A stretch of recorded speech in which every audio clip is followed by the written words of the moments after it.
امام زمان علیہ السلام کے ظہور میں تعجیل کے لیے بلند صلوات۔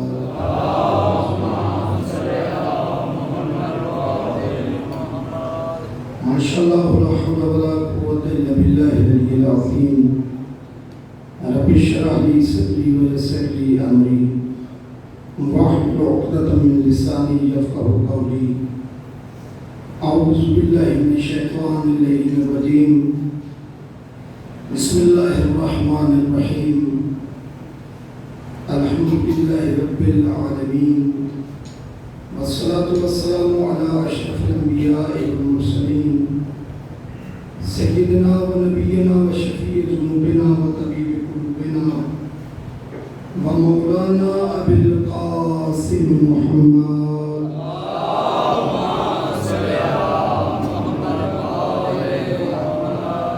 وعلى اہل بیتہ الطیبین الطاہرین المعصومین المظلومین الذین قال اللہ تعالی فی شانہم انما يريد الله ليذهب عنكم الرجس أهل البيت ويطهركم تطهيرا۔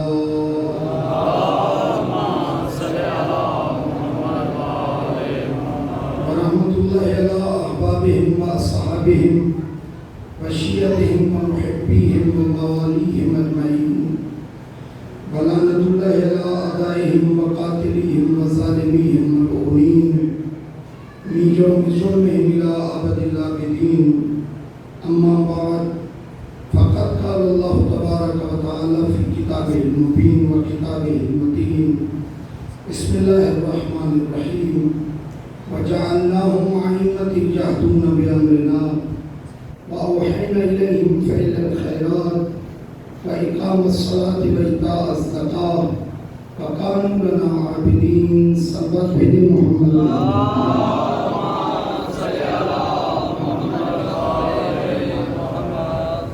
دعا ہے پروردگار عالم آپ کی اس عظیم ترین عبادت کو اپنی بارگاہ اقدس میں شرف قبولیت عطا فرمائے، بانیان کی صحیح کو مشروع فرمائے۔ ہمارے فتح امام کے حوالے سے گفتگو اپنی منازل کی طرف سفر کر رہی ہے۔ اللہ فرماتا ہے کہ ہم نے انہیں امام بنایا، وَجَعَلْنَاهُمْ، لفظ جعل، ہم نے انہیں قرار دیا، ہم نے انہیں بنایا۔ اچھا، قرآن مجید میں جتنے عہدے ہیں، جتنے اللہ نے منصب عطا کیے، مثلا نبوت ہے، رسالت ہے، وزارت ہے، خلافت ہے، امامت ہے، سب کے لیے یہی لفظ استعمال ہوا، وَجَعَلْنَاهُمْ، یعنی اللہ بتانا یہ چاہتا ہے کہ اس میں لوگوں کا عمل دخل نہیں ہے۔ امام بنانا ہمارا کام ہے، تمہارا کام ہے ماننا، تمہارا کام ہے ان کی اتباع کرنا، ان کی اطاعت کرنا، ان کو ماننا۔ امام بنانا اللہ کا کام ہے، نبی بنانا اللہ کا کام ہے، رسول بنانا اللہ کا کام ہے، وزیر بنانا اللہ کا کام ہے، خلیفہ بنانا اللہ کا کام ہے۔ نبوت کی بیٹا پر اللہ نے گفتگو کی کہ نبی میں خود بناتا ہوں۔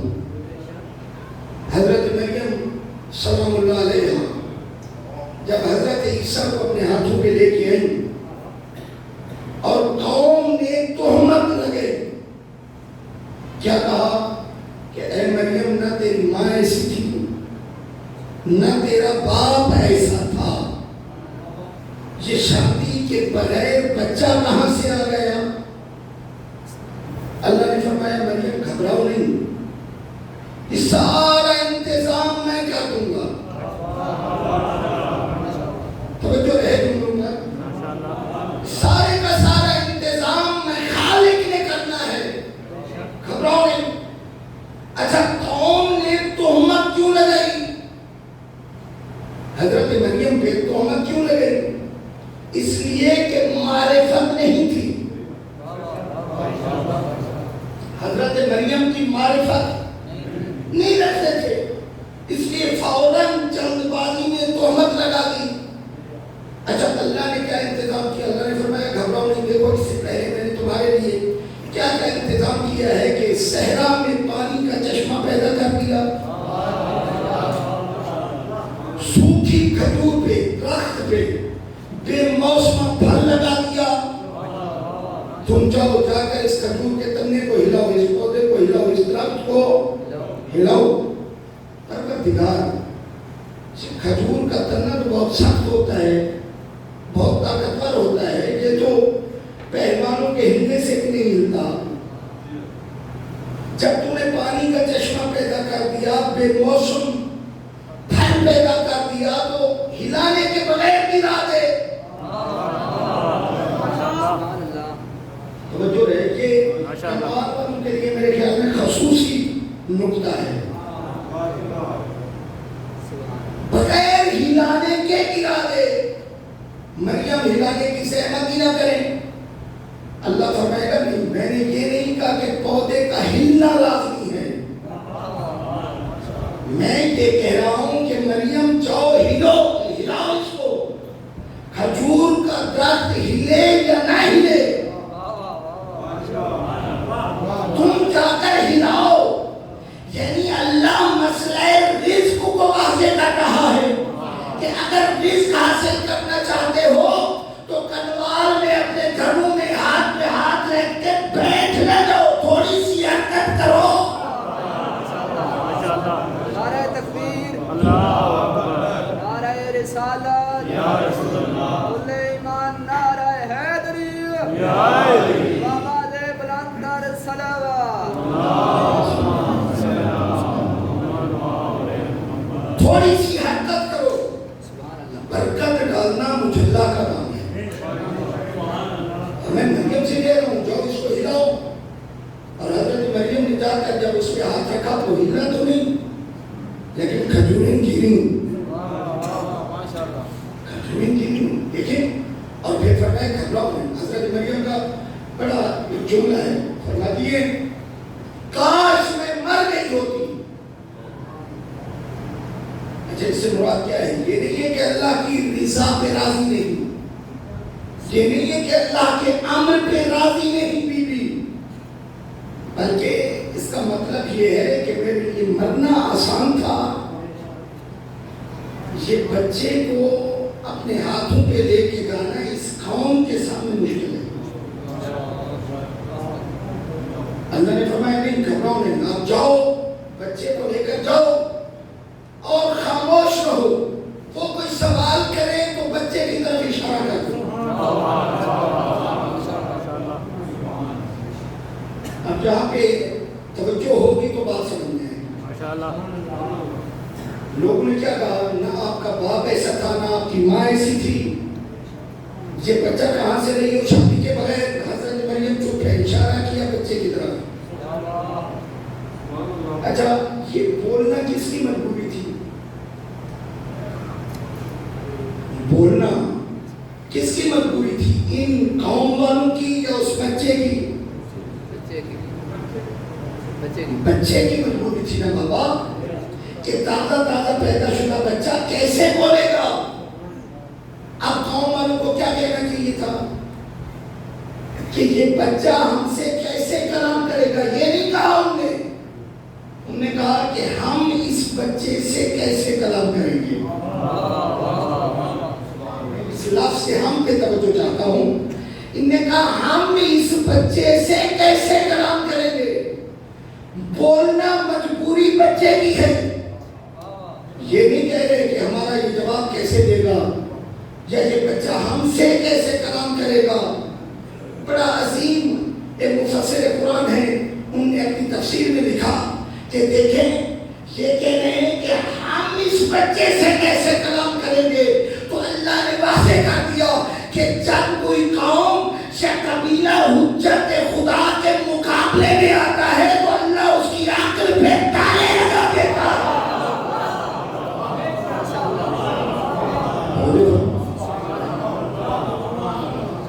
اللہ اس کی عقل پہ تالے لگا دیتا ہے۔ کہنا تھا کہ یہ بچہ ہم سے کیسے بولے گا، کیا کہہ رہے ہیں کہ ہم اس سے کیسے کلام کریں گے، اور کلام کیا ہوا، کیا کہا اس بچے نے، انی عبداللہ، میں اللہ کا بندہ ہوں، اتانی کتاب، میں کتاب لایا ہوں، وجعلنی نبی، اللہ نے مجھے نبی بنایا ہے۔ اچھا یہ سارے گفتگو کا حضرت عیسیٰ علیہ السلام نے کی تو یہ قوم والے مطمئن ہو گئے، لیکن پہلی جو بات ہے نا کہ انی عبداللہ، میں اللہ کا بندہ ہوں، پھر کہیں میں اللہ کا بندہ ہوں۔ حضرت عیسیٰ کہہ رہے ہیں میں اللہ کا بندہ ہوں، یہ کہتے نہیں تو اللہ کا بیٹا ہے۔ نہیں پھر سمجھیے بات کو، آمنے سامنے کی بات ہے نا بابا۔ حضرت عیسیٰ کہتے ہیں میں اللہ کا بندہ ہوں، یہ کہتے ہیں نہیں تو اللہ کا بیٹا ہے، یعنی ذات کو مان رہے ہیں، ان کی بات کو نہیں مان رہے۔ نہیں ایک اور منظر بڑھا ہے، کیا کہہ رہے ہیں میں اللہ کا بندہ ہوں، یہ کہتے ہیں نہیں تو اللہ کا بیٹا ہے، ذات کو مان رہے ہیں، بات کو نہیں مان رہے۔ یہی کچھ جاہل لوگ ہمارے ہاں بھی شامل ہو گئے، علی کہتے ہیں میں اللہ کا عبد ہوں،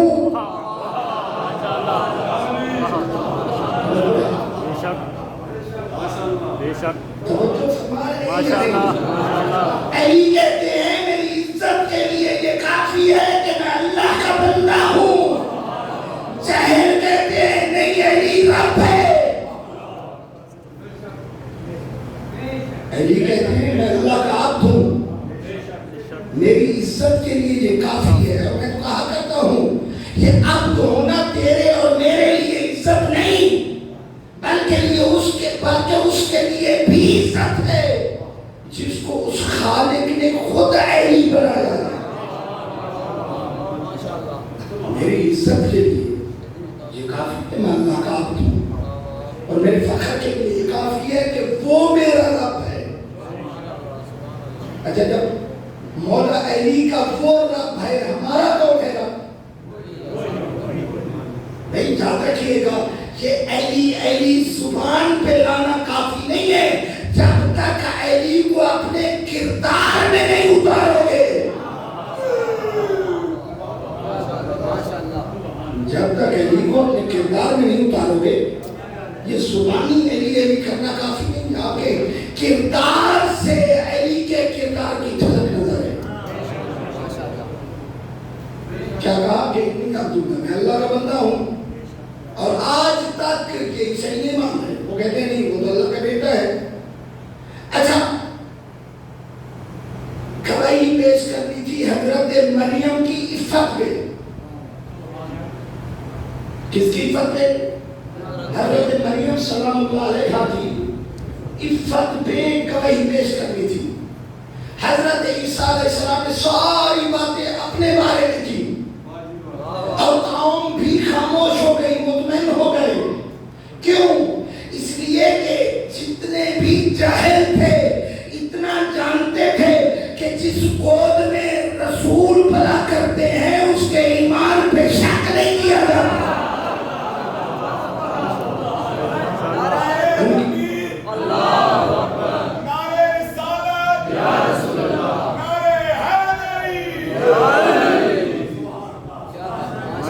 جس گود میں نبوت پرورش پاتی ہے اس گود کے ایمان اور عفت پہ پھر شک نہیں کیا جاتا۔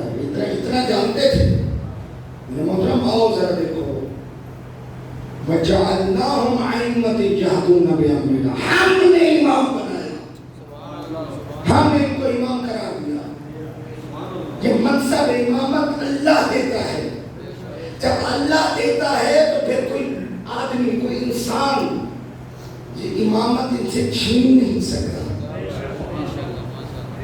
اور ایک بات عرض کرتا چلو، امام کون ہے؟ امام کیا ان کا نام جان کر لینا کافی نہیں؟ آؤ ذرا دیکھو، امام اسے کہتے ہیں جو پوری کائنات میں سب سے آگے ہو.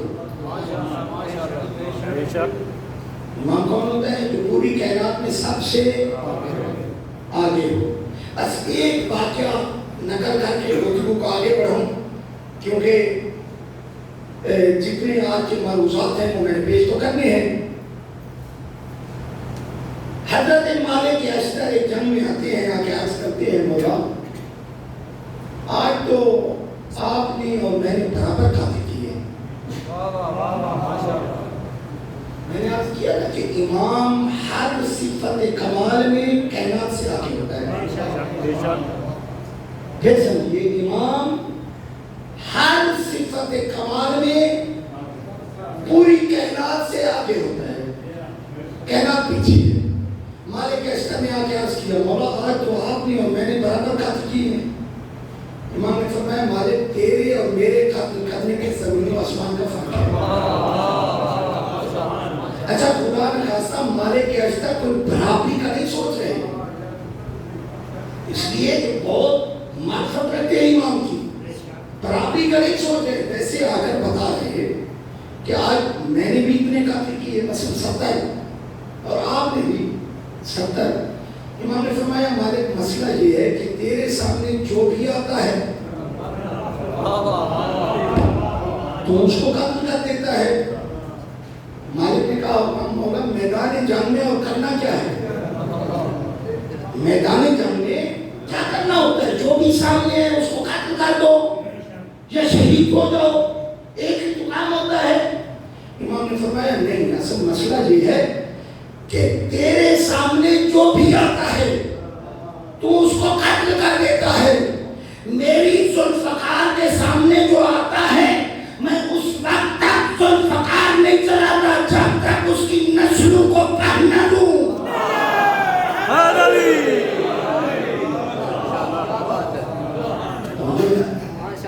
اگر اس کی نسل سے ایک بھی مومن پیدا ہونے والا ہو میں اس کو چھوڑ دوں. اب یہ برابری، یہ برابر قتل تو کر لو گے، یہ والی صفت کہاں سے لو گے؟ اور وہاں پہ ٹائم ہی کتنا ہے کہ پورا اس کی نسل کا بایو ڈیٹا بندہ پڑھے؟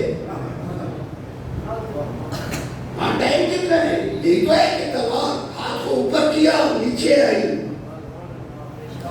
لیکن یہ امام کا کمال ہے، اس تھوڑے سے ٹائم میں اس کی نسل کا بایو ڈیٹا پڑھ کے دیکھ لیں مومن کسی نے پیدا ہونا ہے اس کی نسل سے چھوڑ دیا. اور لوگ سوال کرتے ہیں کہ 25 سال خاموش ہوئے تیرے تلوار ہی نہیں اٹھی. بہت نوجوان دوست سوال کرتے ہیں نا کہ بیٹے نے کہتی تھے تلوار کیوں نہیں اٹھائی. اور جہاں مصلحتیں تھیں وہاں پہ یہ بھی تھا کہ علی کا علم امامت دیکھ رہا تھا، کس کے خلاف تلوار اٹھاؤں؟ اس کی نسل سے تو اس نے پیدا ہونا ہے جو میرے لشکر کا کمانڈر ہوگا.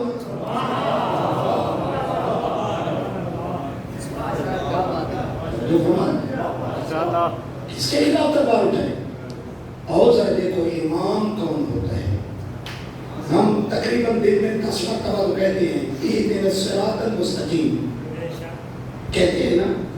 سورہ یاسین جس میں اللہ رب العزت ارشاد فرماتا ہے اے بنی آدم میں نے تم سے عہد لیا تھا کہ شیطان کی عبادت نہ کرنا. یعنی معلوم ہوا شیطان کی عبادت ہو رہی ہے، شیطان کی عبادت نہ کرنا. توجہ ہے، میں نے تم سے عہد لیا تھا کہ شیطان کی عبادت نہ کرنا. اور سورہ یاسین سے بات آ گئی. سورہ یاسین بہت عظیم سورہ ہے قرآن کا، اور اس کے بارے میں معصوم فرماتے ہیں جس حاجت کے لیے پڑھو. دو ہی چیزیں ہیں سورہ یاسین، ایک آب زمزم. آب زمزم جس چیز کے لیے پیو، جس بیماری کے لیے پیو اللہ شفا دے گا. اور سورہ یاسین جس مقصد کے لیے پڑھو معصوم فرماتے ہیں پورا ہوگا. اور میں ایک جملہ کہا کرتا ہوں کہ ہمارا تجربہ ہے، اس لیے کہ ہم نے سورہ یاسین کو ایک ہی مقصد صحت کے لیے پڑھا، اور جس کے سیاہ نے پڑھا ہے وہ پھر اٹھ کے بیٹھا نہیں۔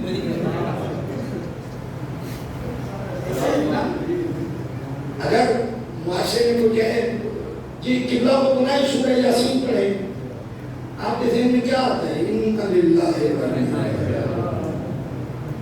بس اس کی موت قریب ہے۔ نہیں، اگر وہی سورہ یاسین آپ اس کی تندرستی کے لیے پڑھیں، وہ جو بستر مرگ پہ پڑا ہے اس کی صحت کے لیے پڑھ دیں، معصوم فرماتے ہیں اللہ شفا دے گا اسے۔ رزق کی کمی ہے، سورہ یاسین پڑھی۔ کوئی مقصد ہے دنیا کا، کوئی حاجت ہے، سورہ یاسین پڑھیں، اللہ پوری فرمائے گا۔ تو اللہ کیا فرما رہے ہیں کہ میں نے تم سے عہد کیا تھا کہ شیطان کی عبادت نہ کرنا۔ کیوں؟ اس لیے کہ شیطان نے میرے سامنے بدتمیزی کی۔ میں یہ نہیں کہا، اگر کہتا تو درست تھا، اگر جو چاہتا تو خدا آپ سے کتنی حد کرتی رکھتا ہے، اس لیے کہ اس نے عادت کو سجدہ نہیں کیا۔ یہ بھی نہیں کہا اگر کہتا تو درست تھا، اس لیے کہ وہ میرے سامنے اکڑ گیا، میرا کہنا نہیں مانا۔ یہ بھی نہیں کہا اگر کہتا تو درست تھا، بلکہ اللہ نے فرمایا شیطان کی عبادت نہ کرنا، اس لیے کہ وہ تمہارا کھلا ہوا دشمن ہے، تمہارا کھلا ہوا دشمن ہے۔ اللہ جس کے بارے میں فرمائے کہ تمہارا دشمن ہے، کہ اسم سے میں پیاری رہا ہوں، راز نہیں ہو رہا، ہم اسی سے دوستی کریں جس کے بارے میں اللہ فرمائے کہ یہ تمہارا دشمن ہے۔ پھر بات آگے بڑھی، اللہ نے فرمایا انعبدونی، میری عبادت کرو، اس لیے کہ میں اللہ ہوں، یہ نہیں کہا، اس لیے کہ میں تمہارا رازق ہوں، یہ نہیں کہا، اس لیے کہ میں اگر نہ چاہوں تو تم ایک سانس بھی نہیں لے سکتے، اگر میں نہ چاہوں تو تم ایک قدم بھی نہیں اٹھا سکتے۔ ساری باتیں درست تھیں، لیکن اللہ نے فرمایا میری عبادت کرو، ھذا صراط مستقیم، یہ صراط مستقیم ہے، یہ صراط مستقیم ہے۔ اچھا یہ ایک معنی نہیں ہے، آپ فجر کی نماز میں پڑھتے ہیں اہدنا الصراط المستقیم، پھر ظہر میں پڑھتے ہیں، پھر عصر میں پڑھتے ہیں، پھر مغرب میں پڑھا، پھر عشاء میں پڑھا، اس کا ایک مطلب نہیں ہے۔ یہ درجات بلند ہو رہے ہیں انسان کے، ابھی بھی نہیں سمجھ سکے آپ، یوں سمجھیں کہ کمبر جب کہہ رہا ہے اہدنا الصراط المستقیم تو وہ کہتا ہے پروردگار مجھے ابو ذر بنا دے۔ جب ابو ذر کہہ رہے ہیں اہدنا الصراط المستقیم، ان کی منشا ہے مجھے سلیمان بنا دے۔ درجات ہیں اہدنا الصراط المستقیم کے، درجات ہیں۔ آپ ایک شخص آیا امام علی نقی علیہ السلام کے پاس،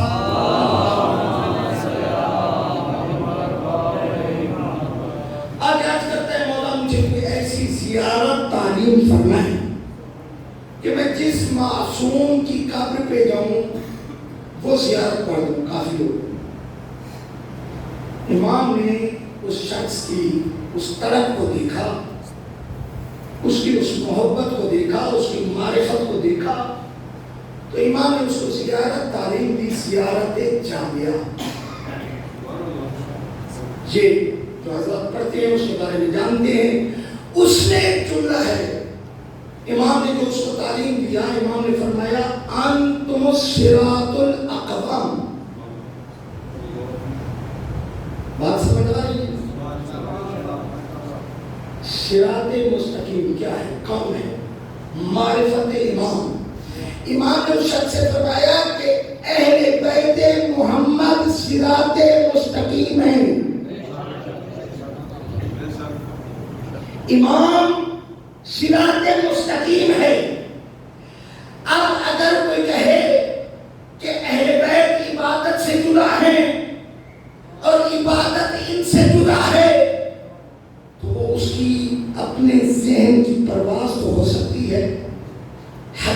نہیں ہو سکتی، اس لیے کہ عبادت ان سے جدا نہیں، اہل بیت عبادت سے جدا نہیں۔ پھر عبادت کیا ہے؟ جو صرف آ کر آپ نماز پڑھتی ہے یہ عبادت ہے بس، جو مجلس ہوئی یہ عبادت ہے بس، باقی ہمارا زندگی کا جو وقت ہے، ٹائم ہے، وہ بیکار گزر رہا ہے۔ صرف جو روزے رکھتے ہیں وہی عبادت ہے، 11 مہینے فضول نہیں۔ وہ معصوم کی بارگاہ میں چلتے ہیں، ان سے پوچھیں عبادت کیا ہے؟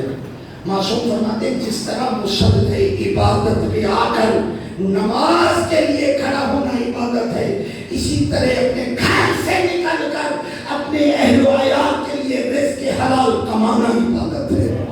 جس طرح میدان جنگ میں تلوار کو چلانا عبادت ہے، اسی طرح رضا الہی کے لیے شمشیر کو نیام میں رکھ لینا عبادت ہے۔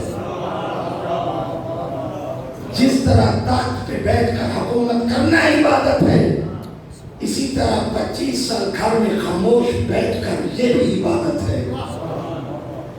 جس طرح تبلیغ کرنا عبادت ہے، گھر کے اندر باپردہ رہنا عبادت ہے، اسی طرح اگر اللہ کی راہ میں بغیر چادر کے نکلنا پڑے اور بازاروں میں جا کر خطبے دینے پڑے تو یہ بھی عبادت ہے۔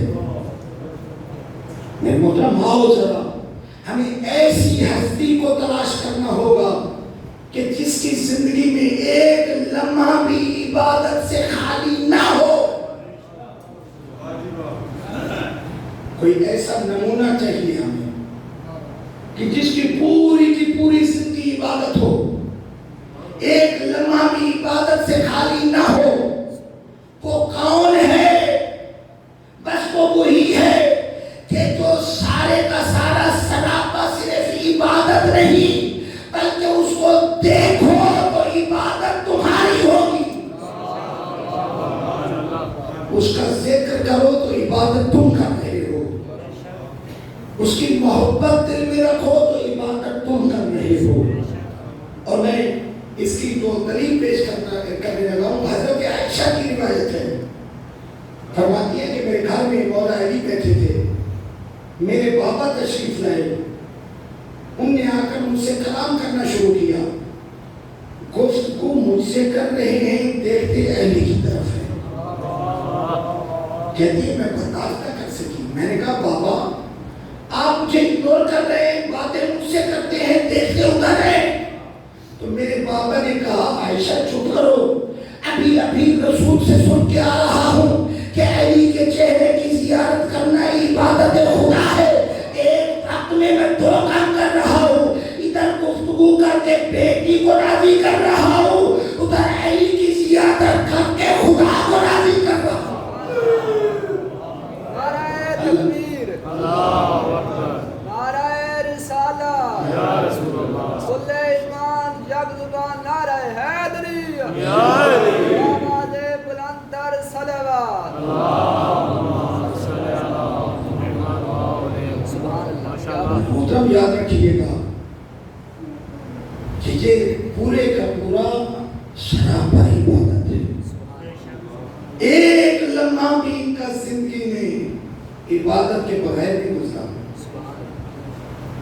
اسی لیے تو ان کو کہا کہ عین اللہ، لسان اللہ، ید اللہ، وجہ اللہ، کیا مقصد تھا؟ یہ ہر وقت عبادت میں ہے، ان کی آنکھ نے نہیں دیکھا ادھر مگر جدھر رضا الہی تھی۔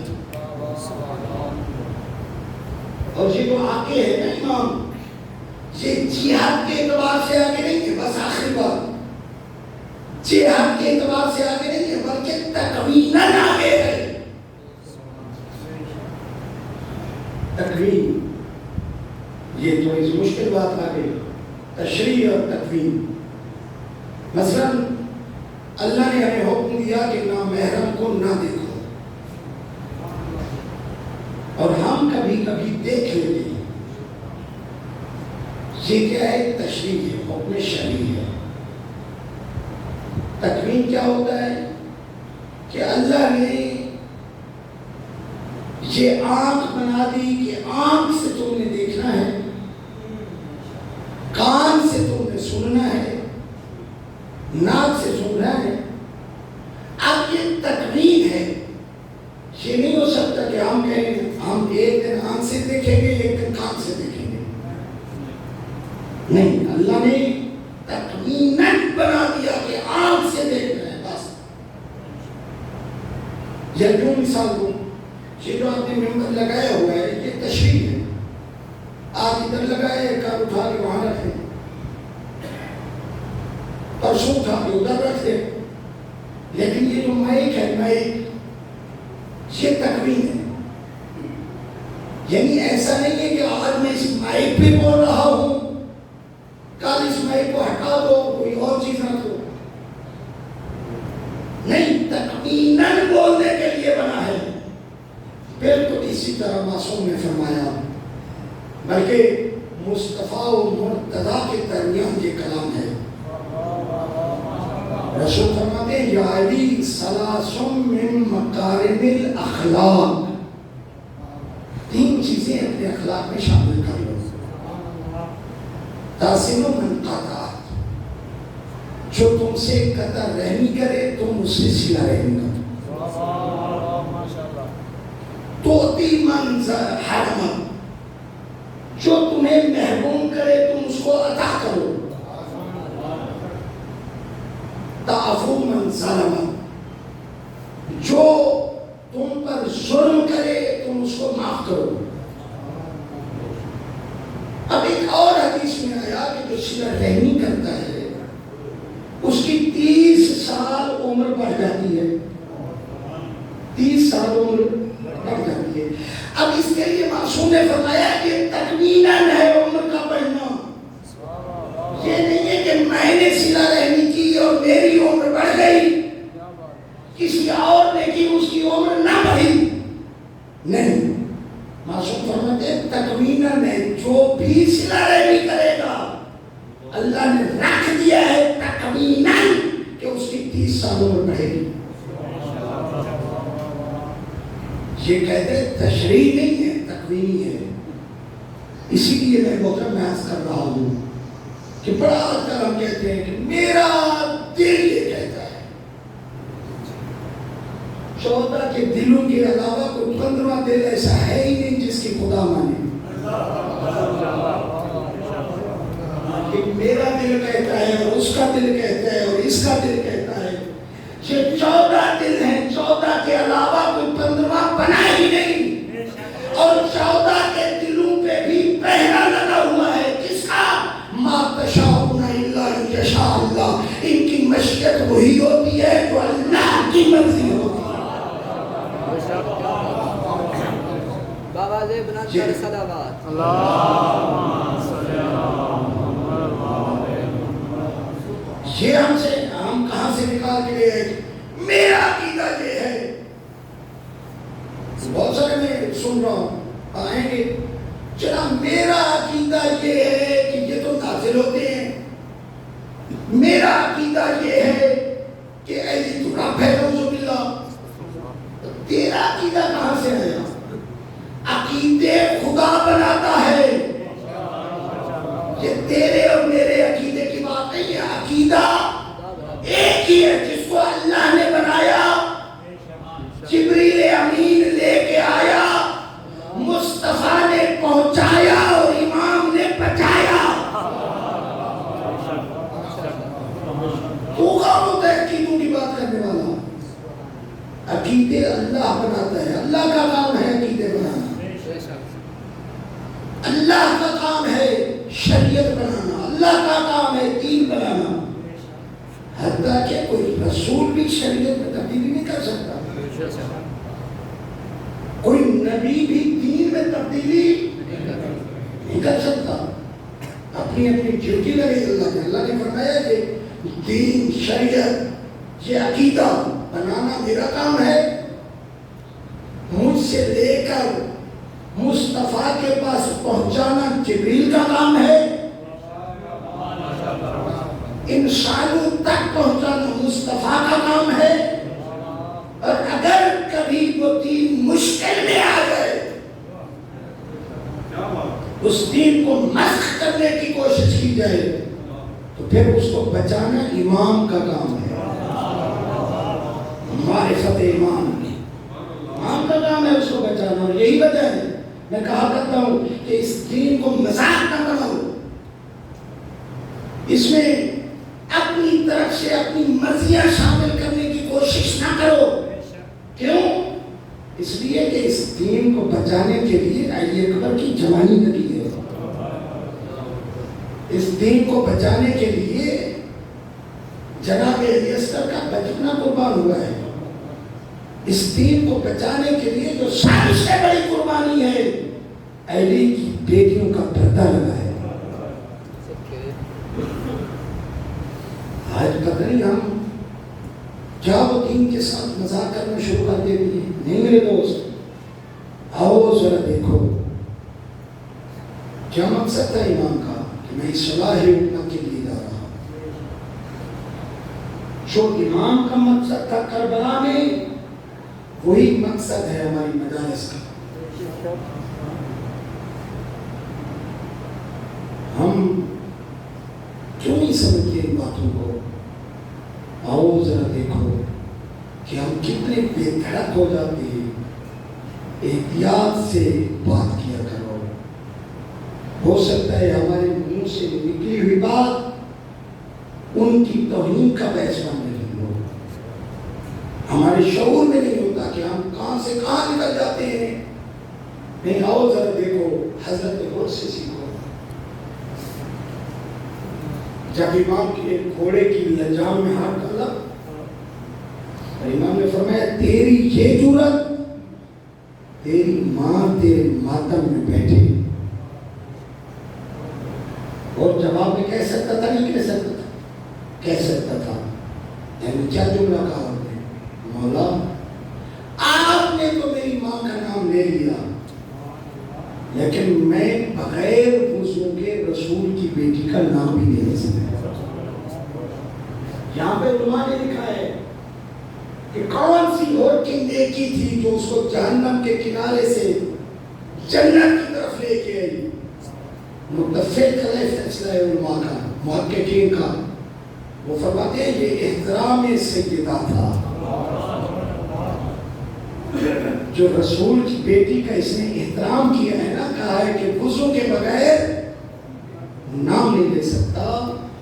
یہ احترام سیدہ اس کو جہنم سے کنارے پہ پہنچا ہوا تھا، وہاں سے لے کر جنت کی طرف آ رہا ہے. ساری رات شب شو ٹہلتا تھا، سویا نہیں. غلام آیا ایک وقت میں، آگے کہنے لگا آقا کھانا آمادہ ہے، کھانا تیار ہے. کوئی توجہ نہیں دی اس کی بات پر. غلام نے پھر کہا آقا کھانا تیار ہے. غلام کا ہاتھ پکڑا، بازو پکڑا، حضرت غور لے کے آئے وہاں جہاں خطاب حسینی لگے ہوئے تھے. فرماتے ہیں سن کی آوازیں سن. کہیں پہ قیام کی آواز ہے، کہیں پہ رکوع کی آواز ہے، کہیں پہ سجدے کی آواز ہے، عبادت. لیکن ایک آواز اور بھی تھی، وہ تھی بچوں کی پیاس. العطش کی صدا. بس وہاں سے واپس پلٹا، پوری رات سوتا رہا. فجر ہوئی، نماز فجر پڑھنے کے بعد عمر ابن سعد کے سامنے آیا. دیکھ کے فرماتے ہیں حضرت عمر ابن سعد یہ بتاؤ کہ یہ جنگ ہو کر رہے گی؟ یعنی حضرت اور کو یقین نہیں تھا کہ جنگ ہوگی. یہ جنگ ہو کر رہے گی؟ عمر ابن سعد نے کہا ہاں ایسی جنگ ہوگی کہ اس میں بازو کٹیں گے، اس میں سار اڑیں گے. بس واپس پلٹا. جب واپس پلٹا تو غلام نے پوچھا کہاں جا رہے ہو؟ کہا ادھر. غلام نے کہا آقا پھر میرا کیا قصور ہے، مجھے نہیں لیتے چلے؟ بھائی آگے بڑھا. بھائی آپ کدھر جا رہے ہو؟ کہا حسین کے لشکر میں. بھائی نے کہا میں بھی جاؤں گا. بیٹا آگے بڑھا، بیٹے کا نام ہے علی، عمر ہے 19 برس. آگے بڑھا، بابا میں نے بھی جانا ہے. آئے لیکن حالت کیا ہے؟ جسم کام رہا ہے، بدن پہ لرزہ طاری ہے، آ کے امام حسین کے قدموں میں گر گیا، دیکھ کے کہتے ہیں مولا کیا مجھ جیسے مجرم کی معافی ہے؟ امام نے دو جملے کہے، امام نے فرمایا تجھے میں نے بھی معاف کر دیا، میرے اللہ نے بھی معاف کر دیا۔ وہ کہتے ہیں مولا مجھے اجازت ہے کہ میں اہل بیت رسول سے بھی معافی مانگوں؟ ہاں اور اجازت ہے۔ روایات کے جملے ہیں کہ خیام کے پیر دو زانو ہو کے آ کے بیٹھا اور دو جملے کہے، ایسے کوئی جملے تھے کہ پورے خیام میں کوہرام بپا ہو گیا۔ پہلا جملہ کہا، او علی و بطول کی بیٹی ہو، میں نے وہ کیا جو مجھے نہیں کرنا چاہیے تھا، میں نے وہ کہا جو مجھے نہیں کہنا چاہیے تھا، مجھے معاف کر دو، میں مجرم ہوں، معافی مانگنے آیا ہوں۔ دوسرا جملہ حضرت عمر نے کہا، اے بیویو ایک اور وعدہ بھی کرو، روز قیامت رسول کی بیٹی سے میری شکایت نہ کرنا۔ آج رکھوں گا اللہ تعالیٰ رو حملہ مغلوبہ کے بعد حضرت عمر آقا کی خدمت میں حاضر ہوئے، عرض کرتے مولا مجھے اجازت دے۔ امام نے فرمایا ٹھیک ہے جاؤ۔ علماء فرماتے ہیں اتنی جلدی امام نے اجازت کیوں دے دی؟ جہاں اور اسباب ہوں گے وہاں پہ ایک سبب یہ بھی انہوں نے بیان فرمایا کہ یہ بھی وجہ تھی کہ جب سے حر نے معافی مانگی، حر نے پھر آنکھ اٹھا کے اوپر کو دیکھا، سر جھکا ہوا ہے، آنکھ نیچے ہے۔ امام نے فرمایا جاؤ، اور کچھ فاصلے تک گئے، پھر واپس ہوئے، آگے بیٹے سے کہا علی تم جاؤ، علی تم جاؤ۔ علماء فرماتے ہیں وجہ کیا تھی؟ خود واپس آ گئے، بیٹے کو بھیجا۔ فرماتے ہیں اس لیے کہ وہ دیکھنا چاہتے تھے کہ بیٹے کی جدائی کا داغ دل میں کیا اثر کرتا ہے۔ جوان بیٹے کی جدائی کا داغ دل پہ کیا داغ ڈالتا ہے، کیا اثر چھوڑتا ہے۔ بس اداکارو جناب حر کا بیٹا گیا، میدان میں آیا، جہاد کیا، لشکر نے چاروں طرف سے گھیرا، کوئی تلوار مارتا ہے، کوئی تیر مارتا ہے، کوئی نیزہ مارتا ہے، زخموں سے چور ہو کر حضرت حر کا بیٹا زمین پہ گرا، آواز دی بابا میری مدد کو آؤ۔ حضرت حر اپنا گھوڑا دوڑا کے گئے، اترے، اپنے بیٹے کے لاشے پہ گئے تو کیا دیکھا کہ امام حسین کا زانو ہے، حر کے بیٹے کا سر ہے۔ حر نے جھک کر بیٹے کا لاشا اٹھانا چاہا، امام نے حر کا ہاتھ پکڑ لیا اور فرمایا حر ضعیف باپ جوان بیٹوں کے لاشے نہیں ضعیف باپ جوان بیٹوں کے لاشے نہیں اٹھایا کرتے۔ میں کہوں گا اے حضرت حر آج تو میرے بیٹے کا لاشا حسین اٹھا کے آ رہے ہیں، لیکن جب کل علی اکبر آخری سلام کریں گے اور اسی حسین کی آواز آئے گی ولدی ولدی یا علی، اکبر مجھے پکارو، مجھے نظر نہیں آ رہا۔ اللہ لعنت اللہ علی القوم الظالمین فاستجابوا الذین ظلموا وجعلوا كالذین ينكذبون۔ اللہم صل علی محمد و آل محمد۔ یا اللہ تجھے واسطہ اپنی عزت و عظمت کا ہماری اس عبادت کو اپنی بارگاہ اقدس میں شافع قبولیت عطا فرما۔ ہم تمام حاضرین کے صغیرہ و کبیرہ گناہ معاف فرما۔ میرے اللہ ہمارے والدین کے صغیرہ و کبیرہ گناہ معاف فرما، بانیان کے حویج شریعہ پورے فرما۔ جتنے مومنین و مومنات بیمار ہیں انہیں صحت کاملہ و عاجلہ عطا فرما۔ یا اللہ حاجی صاحب کو صحت کاملہ و عاجلہ عطا فرما۔ یا اللہ تجھے واسطہ اپنی عزت و عظمت کا، تجھے واسطہ محمد و اہل بیت محمد کا شر اعداء اور شر شیطان سے محفوظ فرما۔ یا اللہ تجھے واسطے اپنی عزت و عظمت کا جہاں جہاں آزاداری سید الشہداء ہو رہی ہے تمام آزاداران کی خود محافظت فرما میرے اللہ تجھے واسطے اپنی عزت و عظمت کا ہمیں صحیح معنوں میں کربلا کو پڑھنے کربلا کو سمجھنے اور اس پر عمل کرنے کی توفیق عطا فرما میرے مالک مقصد امام حسین علیہ السلام پہ عمل پیدا ہونے کی توفیق عطا فرما یا اللہ ہمارے بارے ہادی کے ظہور میں تعجیل فرما ربنا تقبل منا انك انت السميع العليم بحق زہرا و ابیہا و بالہا و بنیہا اللہم صل علی محمد و آل محمد وعجل فرج آل محمد تمام دعاؤں کی قبولیت کے لیے بآواز بلند